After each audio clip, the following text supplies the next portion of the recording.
What if the creature has already slipped into a human city? How much panic would it cause? Most people would think of a top-level emergency. After all, this thing is no ordinary animal. It has no eyes and no bones. It has no brain. Yet after every encounter, it learns how humans fight back. It remembers bright lights and footsteps, patrol intervals, and the direction of gunfire. Every failure becomes experience for its next ambush. Keeping the lockdown one step behind, what truly makes a city lose control is not just the creature itself. It is where it appears.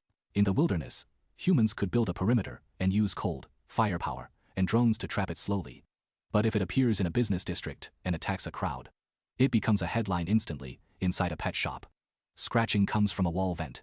The creature squeezes through the fan blades like liquid and drops into the shadow beneath the shelves. Cats and dogs locked in cages sense danger first. They slam into the bars in panic. The creature strikes during the power outage. A scream pulls the crowd outside toward the door. People outside see what happened and immediately take out their phones to record it. This is the first major problem the creature faces in human society. Exposure makes it visible fast, right under the spotlight. The state response activates quickly. First, authorities deploy local armed forces to seal the scene.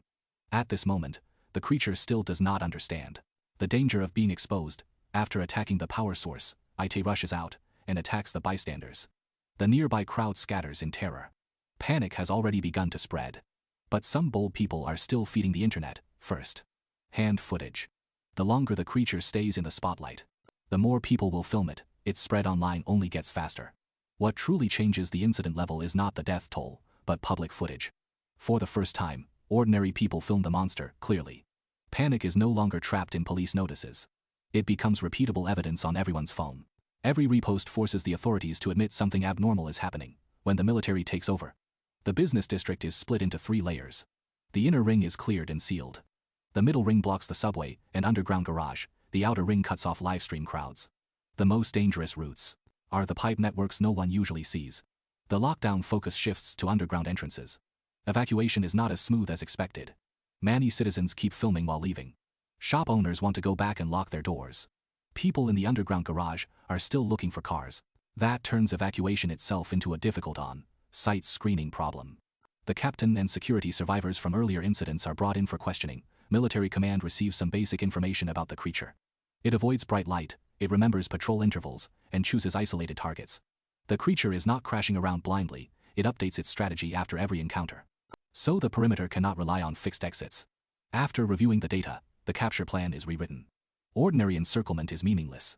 Fire suppression cannot guarantee a kill either. As long as any fragment remains active, any pipe in the business district could become a new hiding place. The on-site biology team gives one key judgment. The creature's body is not specialized like an ordinary animal. Its tissue can move and sense at the same time. Hitting one spot does not stop the whole body from acting. That is why traditional aiming logic quickly loses its advantage. First contact happens at the underground garage entrance. 2 soldiers notice a wet trace in the corner. When their flashlights sweep over it, the creature is already clinging behind a fire pipe. Repeated pistol shots only make it shrink briefly. The shell impacts and muzzle flashes instead reveal the soldiers' exact positions. Bullets can pierce the tissue, but they struggle to create a decisive wound. Its soft structure spreads the impact across the body. The ruptured area tightens again almost instantly. For this kind of organism, chlorine gas is more like a weak irritant. It cannot cause real damage. Worse, gunfire helps it locate people. The creature uses echoes to judge the direction of fire. It hides under a car first, then moves through tire shadows to the flank. The more urgently humans open fire, the more gaps appear in the encirclement. The second capture attempt switches to low temperature and foam sealing. Gel is pumped into the drains. The underground garage sprinkler system is converted into mist cooling. The goal is not to kill it. It is to push this fast moving tissue into a controllable space, leaving only the preset route. The creature's reaction proves the plan works. Its movement slows noticeably. Its ability to cling to walls also weakens. But as long as footsteps appear nearby, or light reflections flicker, its body still snaps upward instantly. That proves the suppression is effective, but it cannot drag on too long. A neural inhibitor is brought to the scene. It is not ordinary anesthesia. It is a temporary suppressant for highly active muscle and sensory tissue. After injection, the speed of cellular signaling is forcibly slowed. The firing window lasts only a few seconds. A bait drone car drags a vibration source. Across the center of the garage, the creature lunges out from a pipe opening. 3 injection rounds hit at the same time. The alien tissue drops to the ground, as if its power has been cut. If they miss this window, it will burrow back deep into the pipe network and continue contaminating the area. The soldiers do not approach immediately. A first transparent cover drops down, a second layer of cold foam seals it. A third mechanical wall locks the edges. Everyone knows this, so called immobilization is only temporary. The successful capture notice is released quickly. But the wording is revised again and again. The death toll is not made public. The business district remains sealed. Everyone involved is isolated for testing. Even wastewater from the pet shop is sealed inside containment barrels. That means the contamination risk is still not zero. What command fears most is not the main body inside the cage. It is the path the creature traveled. Drainage areas, pet cages, foreign fibers, and wound fluids could all hold trace tissue. They may even contain samples no one has found yet. The real cleanup takes longer than the capture. That night, two emotions spread online.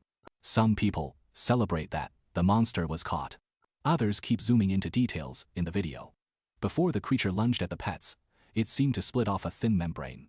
That piece slipped into the sink drain as the transport vehicle heads to the lab. The main body in the refrigerated cabin stays still. But on a filter somewhere in the drainage system, a bit of gray, white tissue swells open in wastewater. The real fourth wave of collapse may have already begun. Lab transport only moves the risk to another place.